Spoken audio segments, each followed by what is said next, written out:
అమ్మా నేను చెప్పానే రాజన్ అని. రాజనా రా రా, ఈయనేనమ్మా రాజన్ అంటే.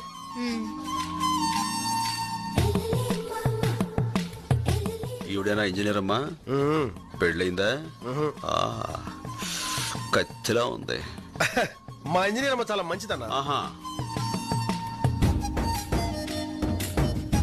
ఆడది కనిపించగానే కళ్ళల్లో కళ్ళెట్టి చూస్తాడండి. అంతేనండి, గుండె జారినట్టు అవుద్దండి. చిన్నగా నవ్వుతాడండి. అంతే, సగం శీలం పోద్దండి. ఇంజనీర్ అమ్మా మా రాజన తక్కువడు కదమ్మా, ఈ అడవికే మొగుణ్ణి. అమ్మా రాజన్న మన పక్కనుంటే సింహాన్ని చాలా తేలిగ్గా చంపొచ్చు. తుపాకీ, కత్తి, ఈటే, బాణం దేనైనా బాగా ఉపయోగించగలడు మనోడు. చూపించరా నా టాలెంట్. ఆయుధాలు